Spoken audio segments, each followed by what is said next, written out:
All right, so this is the CED Green Tech training series of webinars. This one is going to focus on future-proofing home energy for customers and business with our main presenter and partner today, SolarEdge. As usual, in these webinars, in the control panel, you'll see the additional resources. You can access data sheets. Q&A session will be held at the end of the webinar, but of course, feel free to put in questions even as we're asking questions and presenting. We'll get to them if they're immediately relevant right away. And then, of course, at the end, we'll package it all up into a recording and send it out to everybody via email.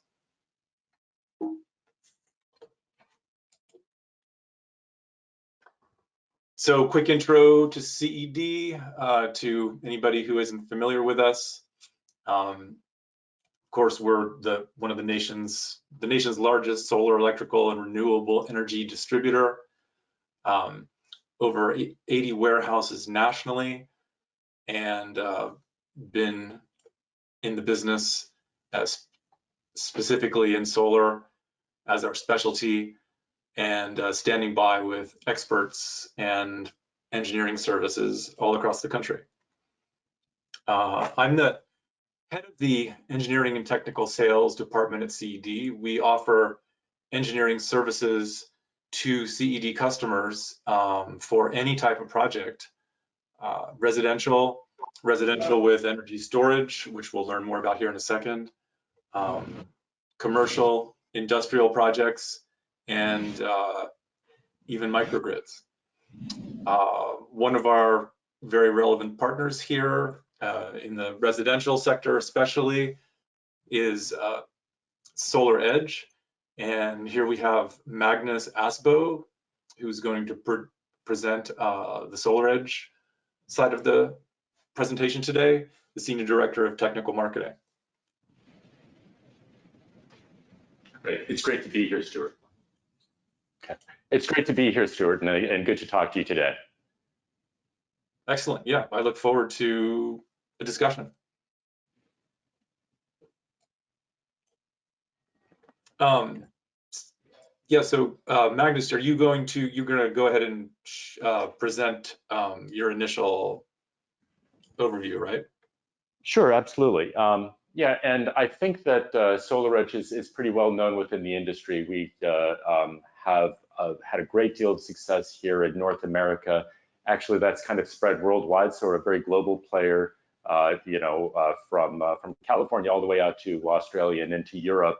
And so I'm not going to spend a lot of time talking too much about optimizers and inverters, but really I wanted to take us into looking at what's coming next. What should people be getting ready for, and how are we helping to provide the kinds of products that are going to be supporting kind of what the future business looks like. So in order to set us up for that, I'd like to just talk a little bit about some macro trends that we're seeing out there in the market today. I think the first thing that we're all aware of is just this huge increase in the development and deployment of electric vehicles. I think it's really fair to say that we are well beyond the early adopter phase of EVs, and this is very mainstream. I mean, normal people are deciding that this is what they want to do. It's no longer a curiosity. And we're seeing move to electric vehicles from what I would consider mainstream manufacturers, Ford, GM, Kia, Hyundai, Volkswagen, et cetera, et cetera. The expectation that we're seeing in the reports is that the number of electric vehicles on the road in the United States, sometime in 2023, it's going to surpass 3 million vehicles, which is a lot compared to where we were. But over time, we're expecting to see as many as 25 million of those vehicles by the end of the decade. So that's a huge growth over a fairly short period of time. And it should further be pointed out that those vehicles are by and large going to be charged at home, We all are very interested in seeing that there are fast charging stations on the on freeways, so that if we're taking a very long road trip, we can charge up our car as we go. But the reality is that the convenience of simply driving into your garage or your driveway, plugging in and having your car ready for you with a full charge in the morning is going to be the dominant way that that EVs get their charge. In addition, we're also seeing a strong push from some manufacturers. I think the ones that have been making the most noise lately is Ford and GM, to use those vehicles bidirectionally. So not only are you going to be charging those vehicles, you're actually going to be able to discharge those vehicles for use by the home under certain circumstances.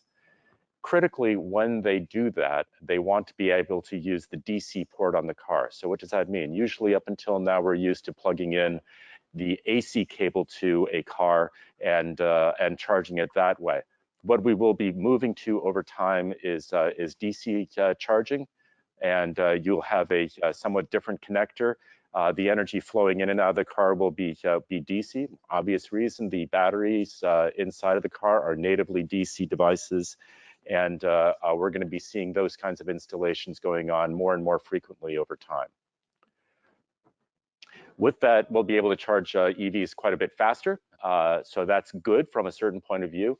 The downside of it, however, is that the amount of power required for the house is going to be increasing in order to support that. So that's kind of one of our big macro trends, is that we are going to be seeing lots more EVs, and the amount of power that we're going to be putting into them from our houses is going to be going up. Another factor that's really important is that there's a really strong desire to back up home loads as they are today. There's increased energy uncertainty out there. We're seeing things like public safety power shutdown events here in California. We discovered that we can sue our utility when they start fires, and the utility has responded by saying, well, if there's a chance of starting fires, I'm turning off the grid. You know, that is to protect themselves. So that means that we are being subjected to when we have hot summers, and it looks like we're in for another hot summer. When we have hot summers and wind, we are going to be seeing the electricity turned off. This on top of the already existing conditions that we see in Florida and Puerto Rico that are driven by weather. Those are really driving people to want to have backup. And add on top of that, the events that we saw in Texas last year with the complete failure of the grid there, it's really making people more concerned about being able to manage their home if they can't count on the grid. And as you can see, there's a lot of devices on there that consume quite a bit of power. One of the ones that people are most concerned about is air conditioning. And there are some places in the country and in the world where that's not just convenience and comfort, but an absolute necessity. So that means, again, more power. When you combine this together with the things that I was just talking about in terms of EVs, you see that the overall home consumption that we're witnessing is going up and substantially. It's not just the amount of total energy, it's also the amount of instantaneous power that you might draw. So for instance, you may want to be able to run your air conditioner at the same time that you're attempting to charge your car in a case where you don't know when the grid is going to be coming back. One thing that is perhaps even more disturbing is that the overall cost of energy is going up. I was looking at a piece, an article from Energy Sage from back in April. They were quoting some information from the Energy Information Administration, which is that if you look at fossil-based energy, the costs are going up substantial. So this is back in April now, and we're seeing that on a year-by-year basis, that cost of natural gas is up 30% or more on average. And for most homeowners, that's in excess of $170 over the course of the year. And and those figures are taken before the full impact of the Russian war in Ukraine or the broader inflationary factors are taken into account. So net, the energy use is going up, the cost of that energy is going up, and the good news for us in the PV industry is that we have an opportunity to help homeowners with these real problems that they're facing. And the real three core problems that we're seeing are beyond increased consumption and increased uncertainty, is this increase in conventional energy pricing. And we can help that with PV, can help that with batteries, we can help that with the installation of EV chargers that might be able to go in at the same time. The even better news is that a lot of those new technologies that we're talking about, EV chargers, backup batteries, they're all native DC devices. So they can be conveniently connected together to the PV system without having to redesign main panels or even really do a change to the interconnection that's already connected to the home. So with intelligent design of a retrofit to a house, you don't have to invest a huge amount of effort, energy, and cost on the AC side if we can manage to focus on adding these new capabilities on the DC side of the home's energy usage. As I did mention, there's this strong push from Ford and GM and others to use the vehicle as a backup energy source. And as I said, those vehicles will be using the DC port to charge and discharge. So they have a strong interest in on the DC side as well. So anyway, in summary, Stuart, our point of view and where you'll really see SolarEdge's focus over time is going to be working on DC coupling, DC connecting high energy use devices in order to combat some of those forces that we see where consumption is going up, DC is preferred, and people's appetite to go and rewire a whole house is going to be relatively low. So that's where our focus is going to be, and happy to talk about new devices that'll support that as time goes on.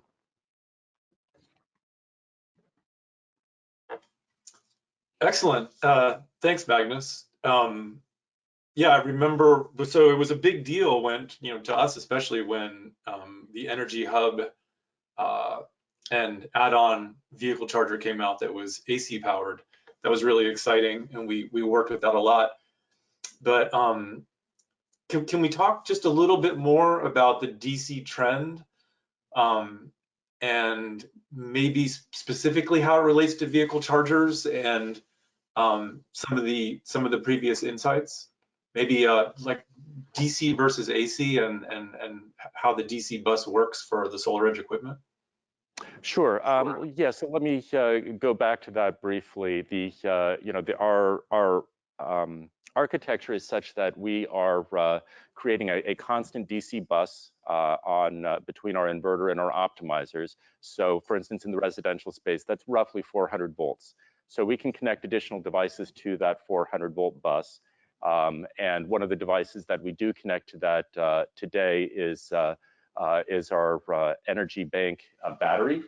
So you can see here on the left of this display. So we're able to connect this. It is DC connected directly to our inverter, and you can do things like flow energy directly from the rooftop into the battery without having to go through an inversion process. Why is that important?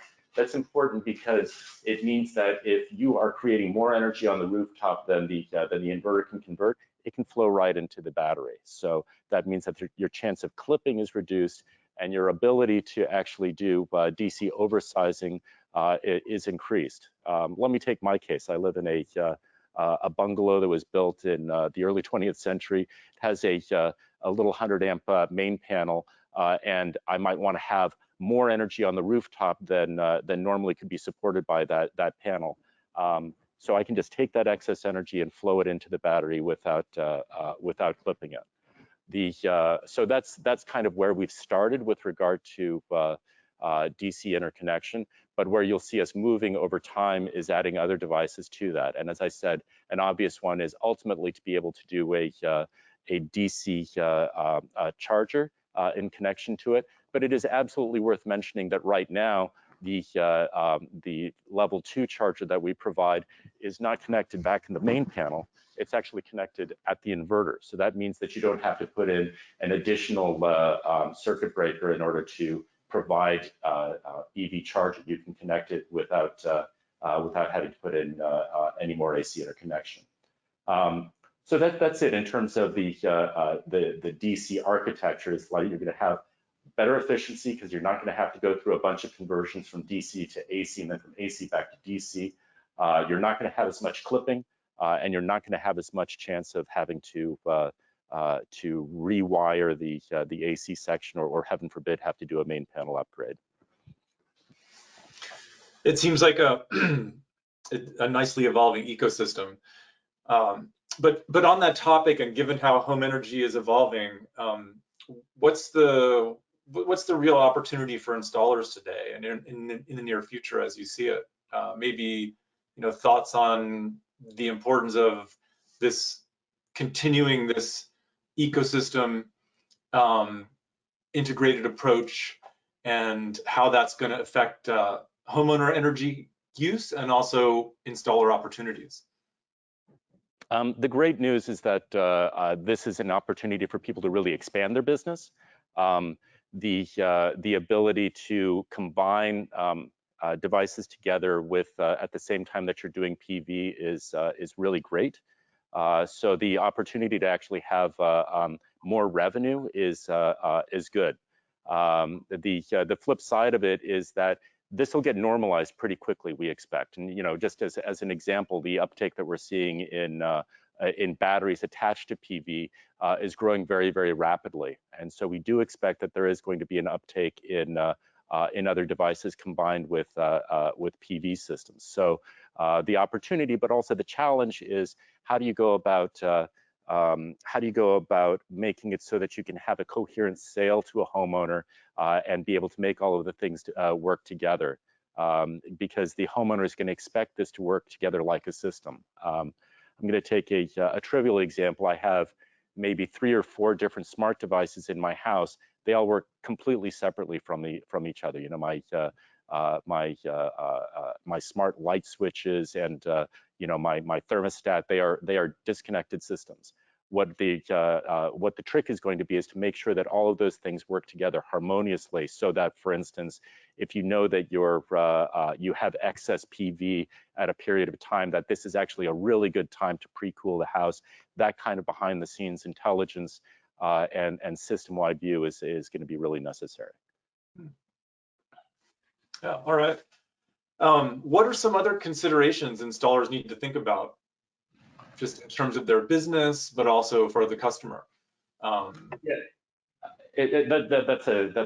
a great question. Here is one thing that we are seeing that is a challenge for PV installers from the sales side, which is most homeowners do not want to get into all of the details of what is the locked rotor current of this particular compressor on this air conditioner. They don't want to think about how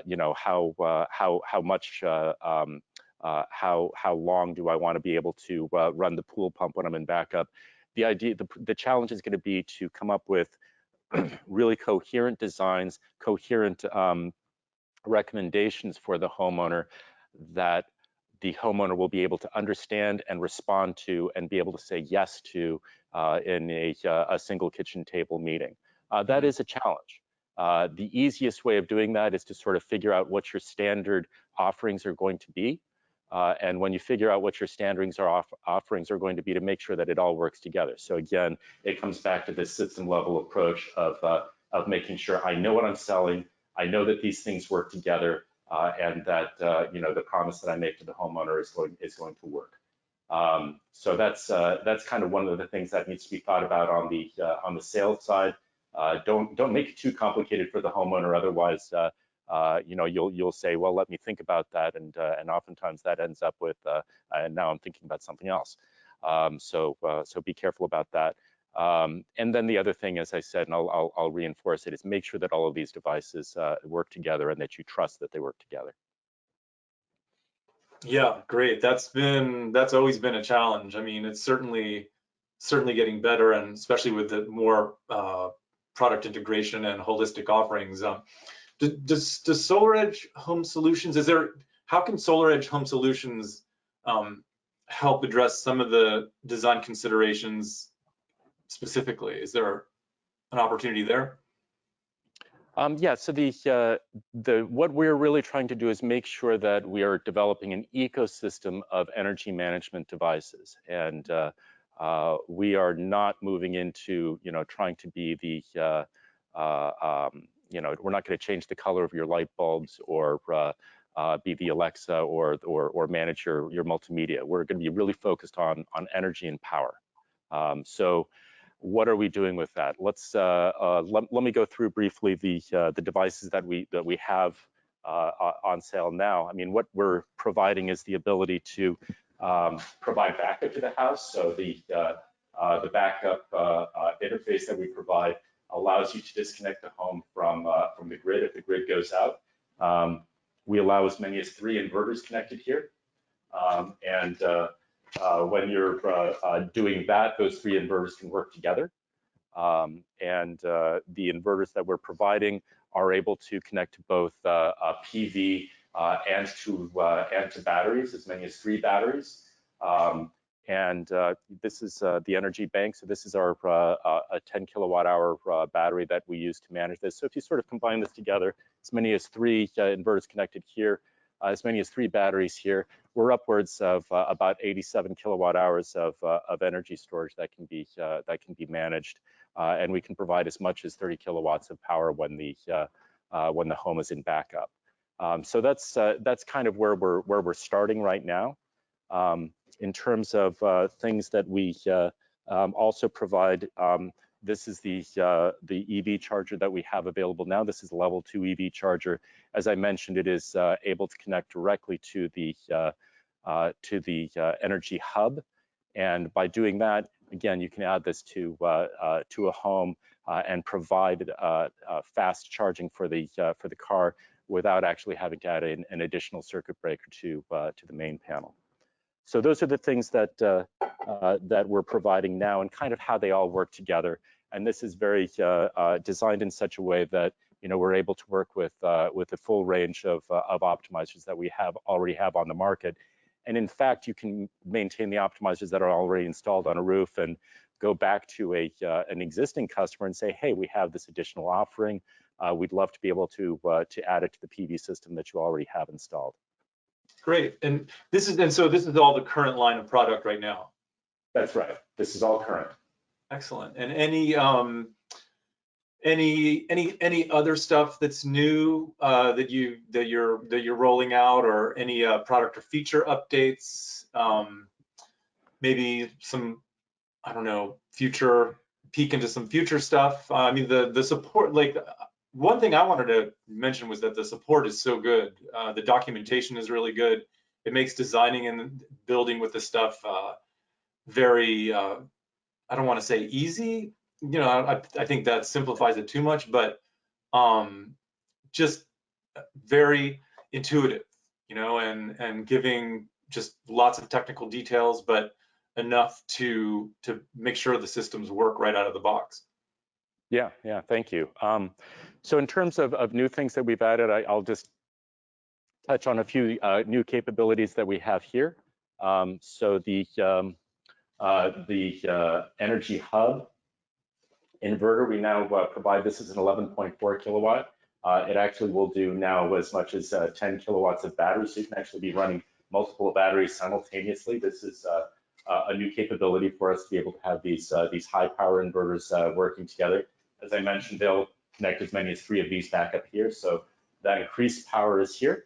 The other thing that's really worth mentioning is that we have started delivering the batteries with a 9540A rating. What this means is that we've done a tremendous amount of testing with third parties to ensure that that in the worst possible condition, where there's an external fire or whatever, that the battery can't then become a danger to other things next to it. So what does that mean?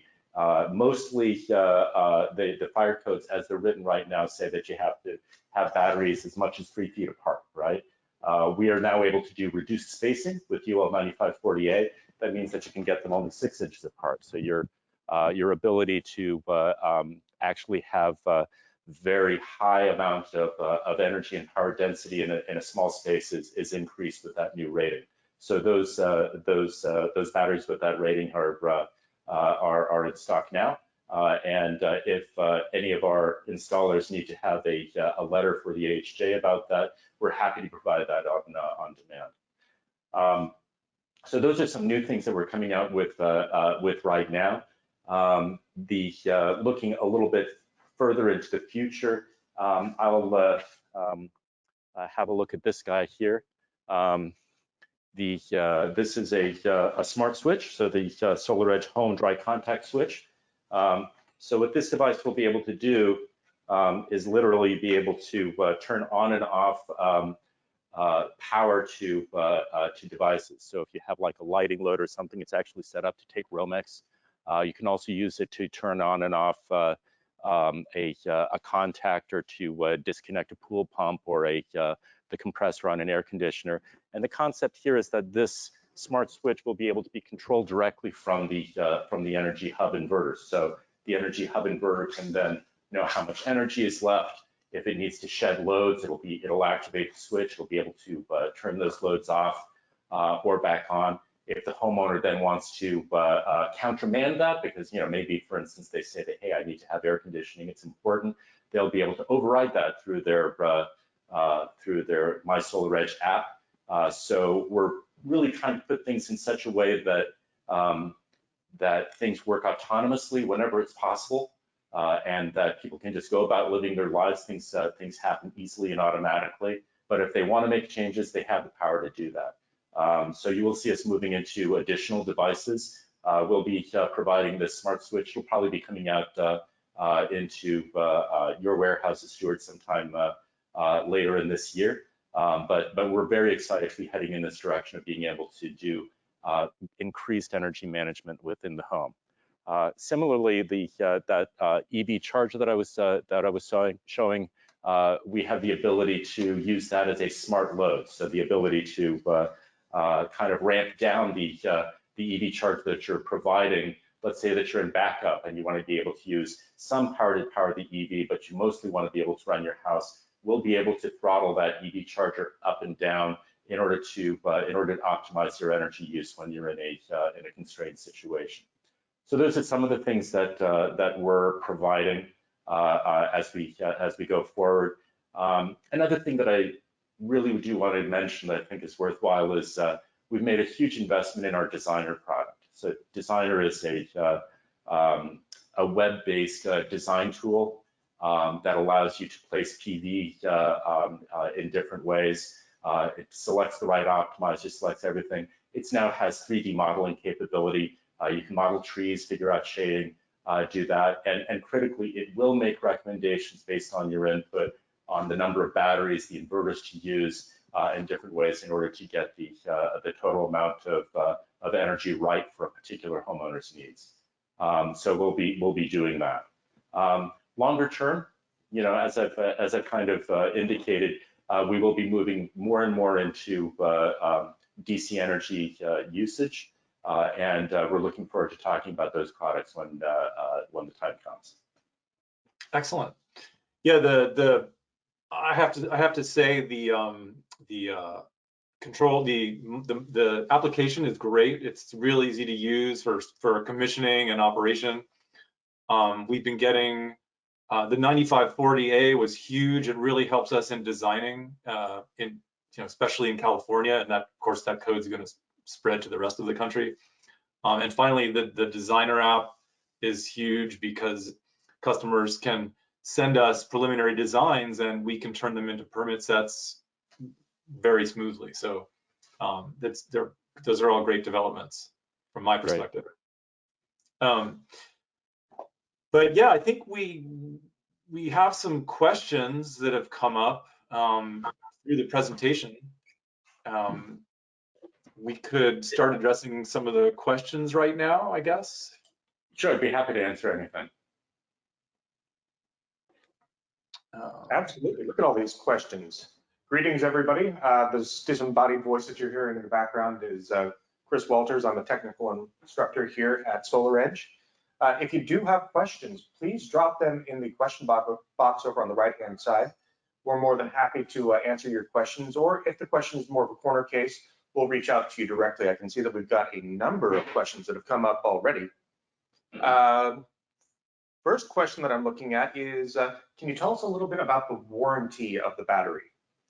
Sure, absolutely. The battery is warranted for 10 years. So after 10 years, we are essentially warranting it to have 70% capacity left over.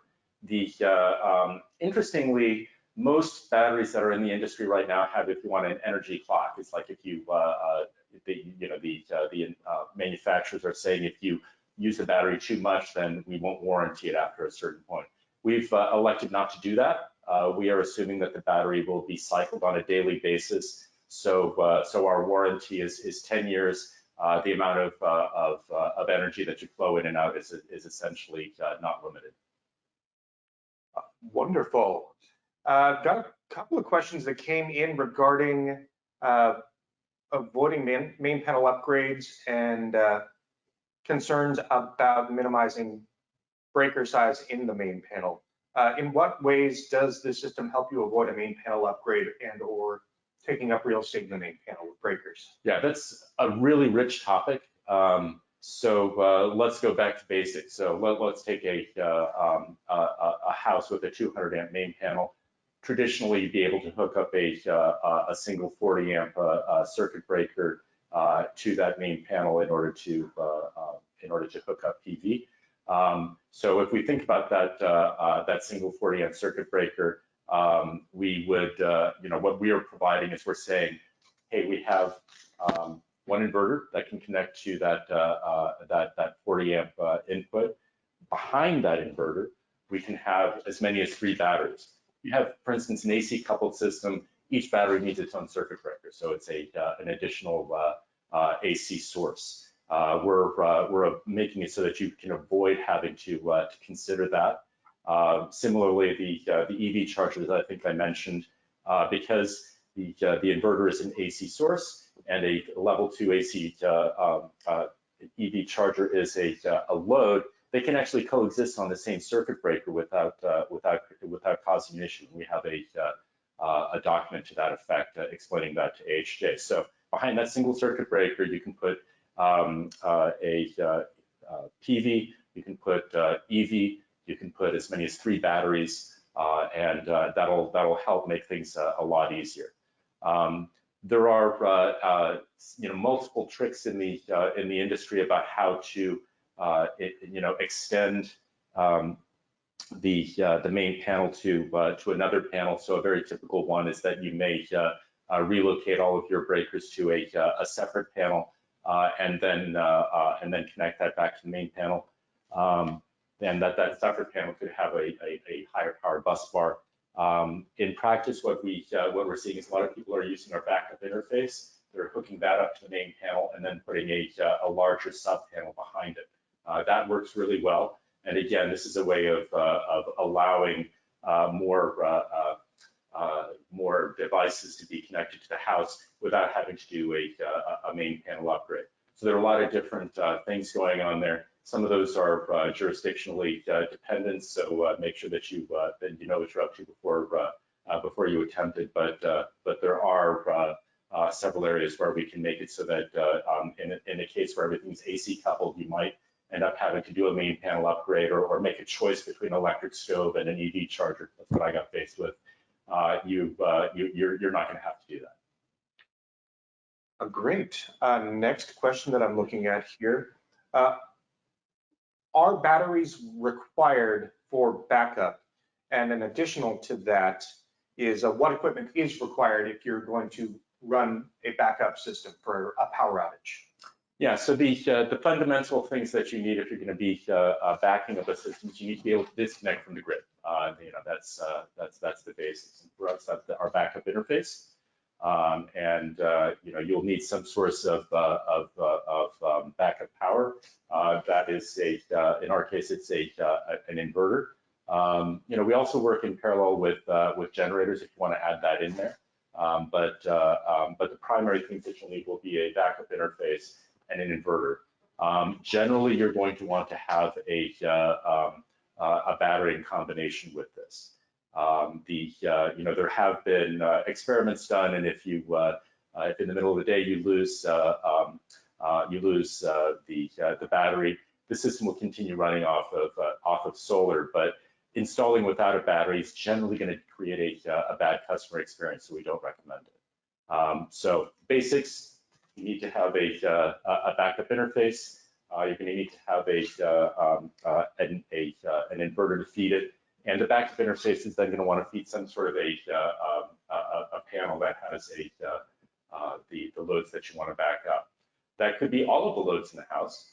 It's really dependent, or you may elect to remove some loads and say, I never want to back these up. If I'm in backup, I don't want to have to, I'm not going to run my pool pump, so I'm not going to relocate it. So there are some choices that can be made there.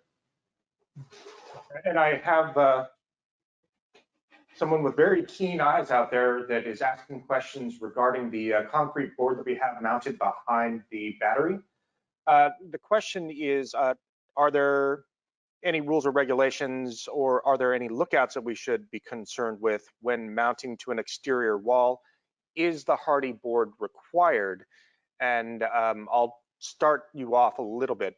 When we were developing the battery initially, when we were in the R&D phase, we actually reached out to several first responders who had been on the scenes of thermal events with batteries. And the one consistent thing that was said by first responders is a little bit of hardy board or material that has a higher fire rating could have saved property damage. Now, that being said, this hardy board is not required for the battery. Is that correct? Yes, let me back up, and I want to make sure that we're very clear, Chris, is that the events you're talking about were other vendors. Oh, absolutely. Right? Yeah. That's not us. We were absolutely in the R&D phase at that point. Right. So there have been events with other vendors. It is a useful best practice to mount to a non-flammable material. Having said that, as we said with the 9540A certification, we've essentially proven through a third party that the amount of energy that can come out of the battery in the worst of conditions is quite low. So I would consider it to be best practice, but you're not going to see it as absolutely necessary. And again, this is not specific to us. This is just our point of view about how things should be done overall. Do you have any other, I know that the hardy board may be required by specific AHJs, and best rule is to talk to your AHJ first. Right. And get all the code requirements. For example, here in Santa Clara, we can't install indoors. Is that correct? That's right. And there's, that'll continue being a conversation over time, especially as the limitations of UL 9540A are propagated to people. But that's right. So it's very dependent on where you are. Another best practice is that if you have, if you're on the outside and you have eaves, it's probably a good idea to try to put something in there so there's not a place for fumes to get captured. But again, these are general best practices, not specific to us, but we're happy to talk about them. And absolutely, 100%, please check in with your AHJ and make sure that you're familiar with all rules and regulations required for installing an installation location. Regarding other inverters, can we combine different types of inverters behind the backup interface? And will the system work with the legacy SolarEdge systems, the Series A inverter with, say, the original LG? Okay, a multi-part question. So the primary inverter that we work with is the Energy Hub. So the Energy Hub is designed to work with a backup interface. Once you have one Energy Hub, if there's an existing, let's say an old setup inverter that's PV only, you can combine the Energy Hub and a setup inverter on a backup interface, and they will work together. We at this time have not combined in the older SolarEdge. It was designed for partial home backup. It has its own transfer switch and so on and so on. So at this point, we're really focusing on the Energy Hub and being able to combine with setup inverters. One development that you will see over the next couple of months, and I just want to make sure that that we cover this briefly, is that we did make a design change on the Energy Hub in order to support the Energy Bank. We are now making it possible for the older version of the Energy Hub you can usually see that it's a -USS3 in the part number. We will make it possible for that older version of the Energy Hub to work with the Energy Bank as well. For the moment, be aware of the distinction in the parts, and what's in CED's inventory is exclusively able to work with the Energy Bank right now. But if you have existing customers who already have an Energy Hub installed from a year or two ago, you'll see us make a firmware release that will allow that to work with the Energy Bank also. Generally speaking, how many batteries are needed for whole house backup, and what tools are available to help us estimate number of batteries, the amount of oversizing that is required? Yeah, so that's a great question. The answer is obviously it depends. I live in a mild climate in a bungalow, so I probably would be doing fine, powering a few home lights and my router off of a single battery. We do see people who are living in hotter climates, and for them, they want to be able to provide a few hours of air conditioning, in which case you have substantially more energy required. There is on our website, you'll find that there is a kind of a quick and dirty design tool, but really probably the best one is going to be going to that designer tool that I was talking about. That'll help you put in information about the homeowner's consumption patterns, and it'll make concrete recommendations about how many batteries you're going to need. In general, we see most homes are met with either a 1 or 2 battery system, but we are also seeing homes, for instance, I know of one out in Coachella Valley that has as many as 6, and it really depends on the homeowner's needs and what they expect when they lose power. Let's see here. Can you give us a little bit more information? Had a couple of questions regarding running the system in parallel with generators, but can you just briefly discuss, I know that there's some announcements that are coming out shortly regarding generators. Can you give us a little bit of a preview of how that's going to roll out? Sure. The way that we are approaching generators is we're doing this in stages. Quite honestly, right now we work, you can hook up a generator on the same system. It's basically on the backup side of our backup interface, you can hook up a generator with a transfer switch, and it'll be able to take over automatically. We work well with that. Our next step is that there are a pair of terminals inside of the backup interface that will take the generator input. And so our first stage, and this will be coming within the next one, maybe 2, maybe 3 months, the ability to basically click in the generator here without having to have a separate transfer switch. And then over time, we're going to be able to do some very nice things with the generator, where we will be able to turn it on if and only if, for instance, the battery lowers below a certain level of charge, or be able to say, hey, the total consumption is very high, let's turn on the generator in order to help support that.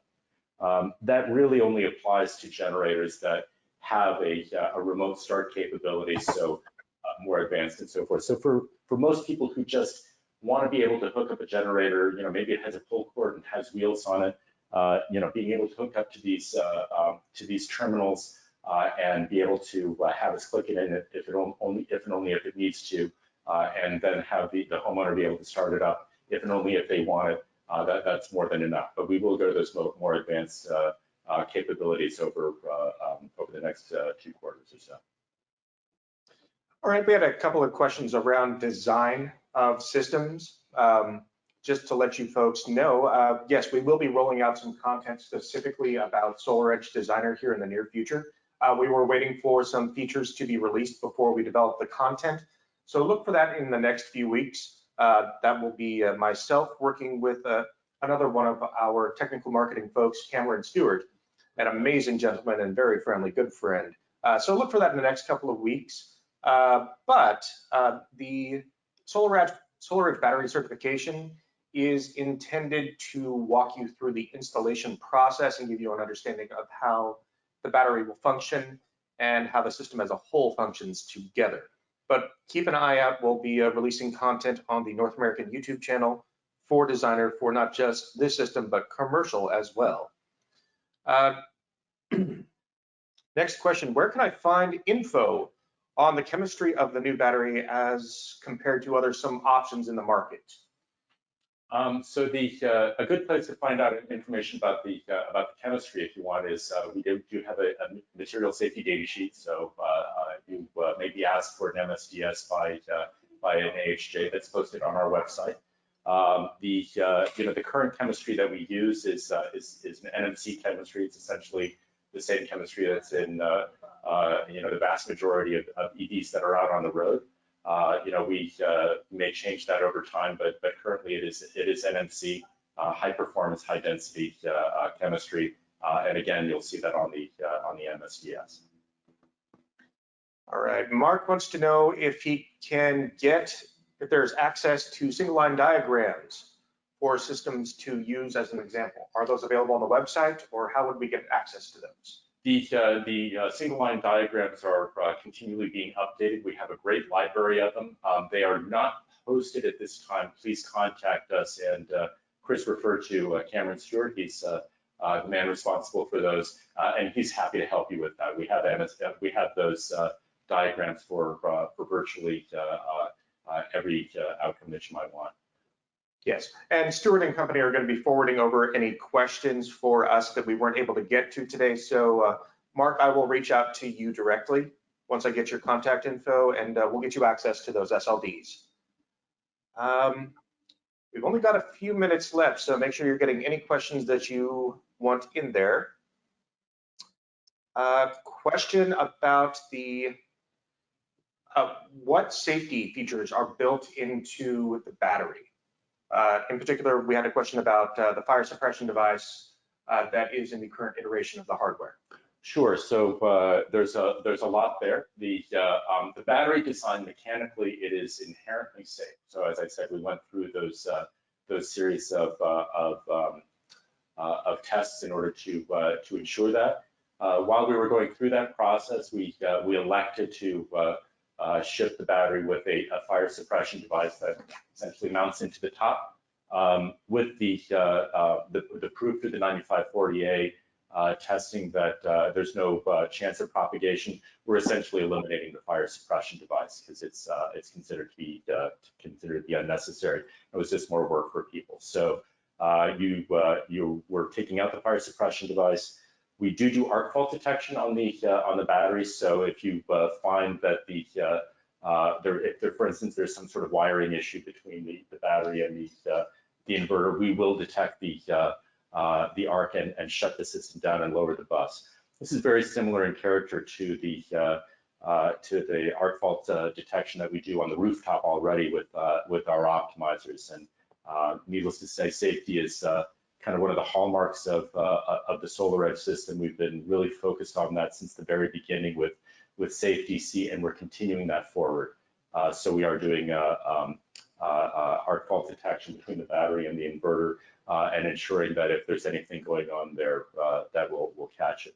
I can't help but take this moment to also point out a feature that we'll be releasing over the coming months, which is that we are now going to be up on the optimizer, so away from this equipment, but back up on the optimizer on the roof.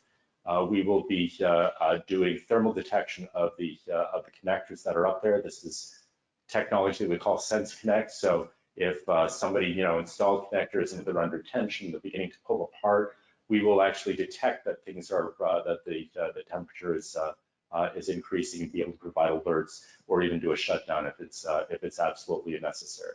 So again, this really just bolsters our commitment to safety in the PV industry. You see that all over in residential, and it applies to our commercial products as well. I see a number of questions regarding large loads, well pumps, 5-ton AC, pool pumps, and the like, and whether the system will work with that. It's going to vary system by system and equipment to equipment. But can you tell us a little bit about what will happen if the home's electricity system is demanding more than the system can provide?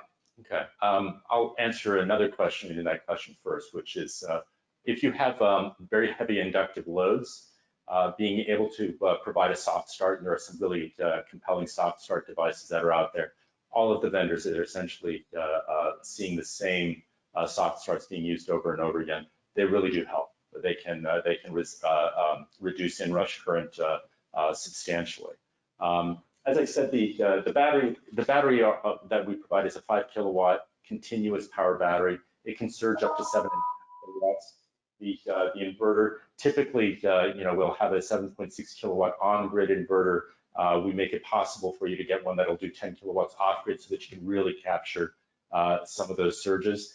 If for whatever reason the amount of energy that's demanded is greater than the system can provide, then the system will simply shut down and then it'll retry.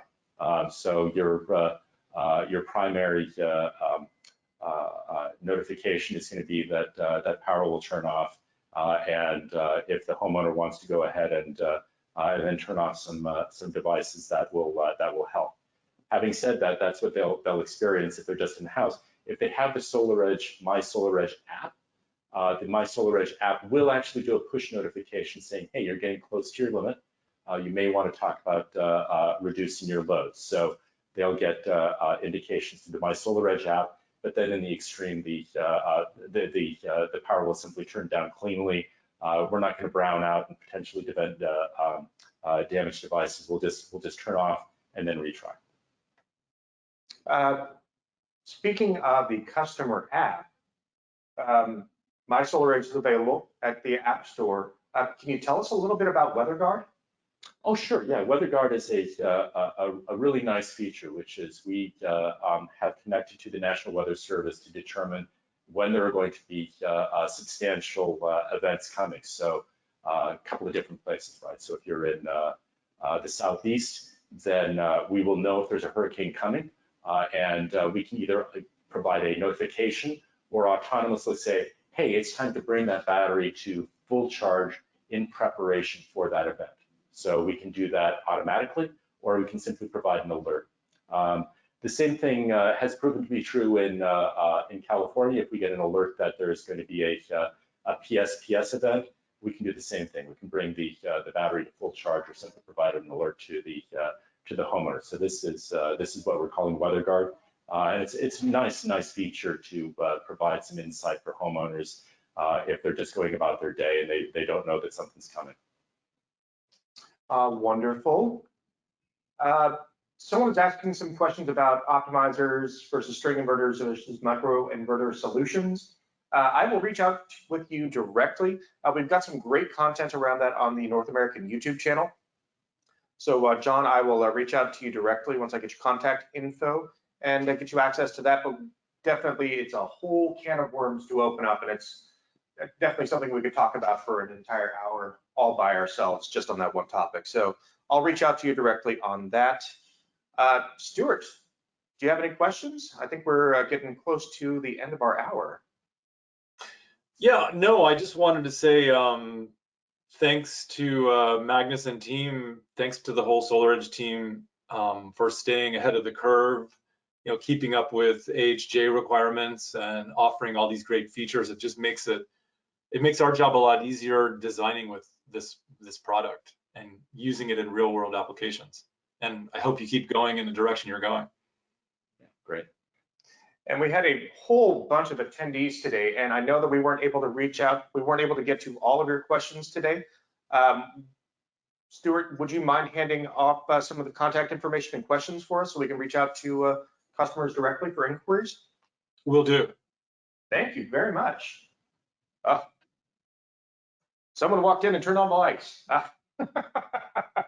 Magnus, thank you so much for joining us today. Really, really appreciate you coming in and talking with us. Yeah. So Stuart, thank you so much for having us. Chris, thanks for quarterbacking this from behind the scenes, and look forward to seeing all y'all out there. Yeah, thank you both. All right, Stuart, it's all yours. We'll let you sign off with all these wonderful folks attending today. Yeah, I think that pretty much wraps it up. I think I had one last slide I could share. if I can get to it after going through all the questions. Lots of really great questions out there. Thank you very much, folks. Yeah, and again, thanks for joining us. Reach out to CED anytime at hello@cedgreentech.com, and the design team is ready to handle any of your permitting design requirements anywhere in the country. We especially love working with SolarEdge products. And that's it. Thanks for joining us. Thank you again.